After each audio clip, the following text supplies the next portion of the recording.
Good morning, beloved. This is Tuesday after Easter holiday. I presume everybody enjoyed the Easter holiday very well. Back to work now.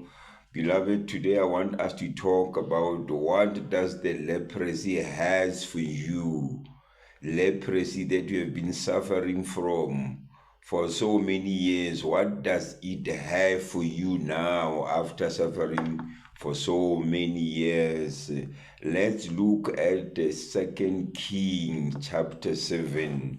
The leprous men, four of them from Israel, were at the gate at where the Syrians were camping, and they were hungry. Nobody cared after them. They were just thrown there, secluded, and people thought, if we come nearer to these people, we are going to suffer from their disease. We are going to contact their disease. If you're suffering from a contagious disease, people are gonna run away from you because they can end up being contaminated and suffer the same ailment as you. But now look at these men, four men, what they did. They just decided, let's get to the camp of the Syrians so that we must ask for food, because we cannot allow ourselves to die here when there are people just nearer to us. Then the Holy Spirit manifested and gave them a courage. Then they walked towards there. It was in the evening. Imagine the Syrians, they don't see who are coming there.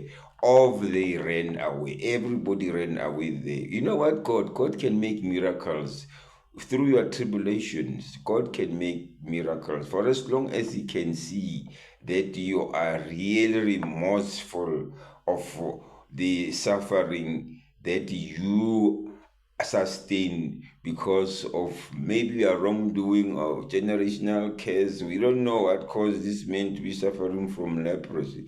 Maybe it was generational curse, or maybe they sinned themselves, or maybe they came across people who were suffering from leprosy. Nobody knows. But however, they ran away. Everybody ran away. God magnified the sound of their foot traps, as if those were the horses, warrior horses coming to them.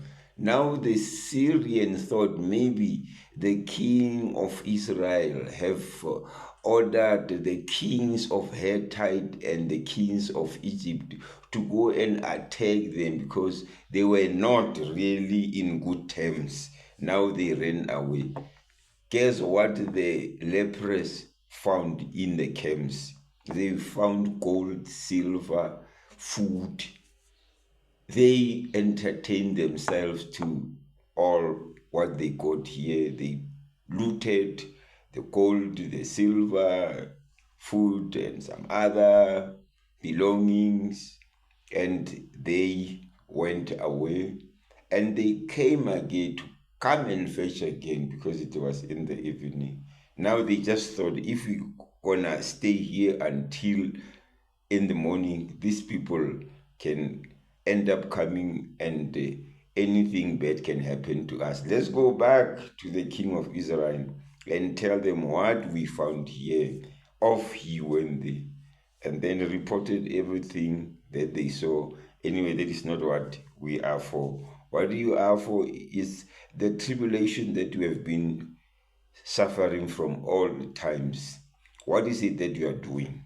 Aren't you making a plan B? Because these lepers made a plan B. What is it that we can do? Because we can't go back to Israel. Let's rather go forward to another place, which is Syria.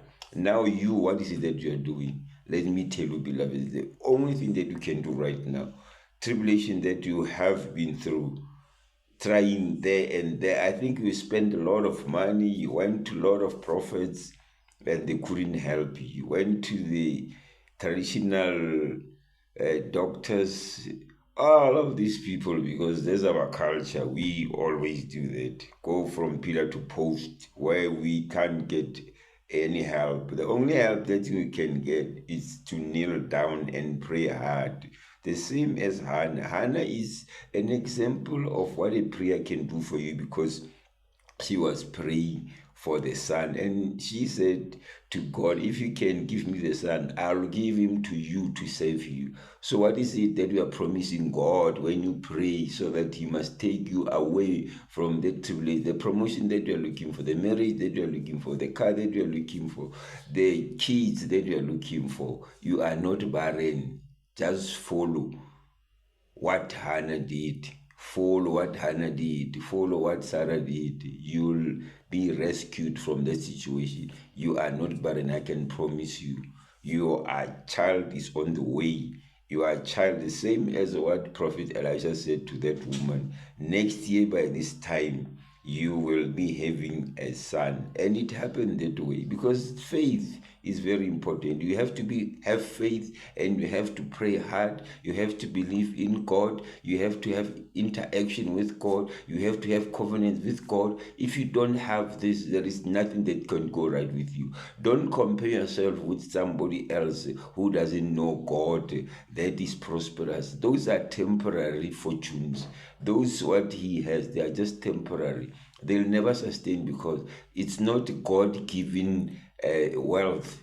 That is just wealth that comes from nowhere. Maybe it's from other gods or other kingdoms, but the kingdom of Lord, whatever he gives to you, it will never perish. It will never. Even with Job, it nearly happened that everything what he had perished. Children, it was only his wife that was left.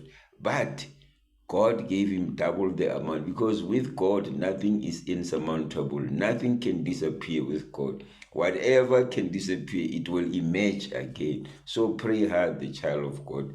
Pray hard. If your child has been failing, being condoned, and you want him or her to get good marks and pass, not be condoned, pray hard for the child. You must be aware that the evil spirit attacks our children. That's why our kids are indulgent in a lot of nefarious activities. Is because we don't pray hard for them.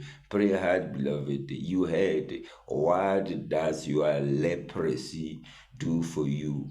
What has it done for you? Make it do something for you, for your benefit. Turn it into a fortune, just like a lemon. Lemon, it's sourish, but you can turn it into lemonade to be tasty. So, beloved, you heard, and do as I advise you. Pray hard. Praying, it's, you don't spend any cent to pray. Instead, you are building more and more rapport between you and your God. Thank you for listening. Bye.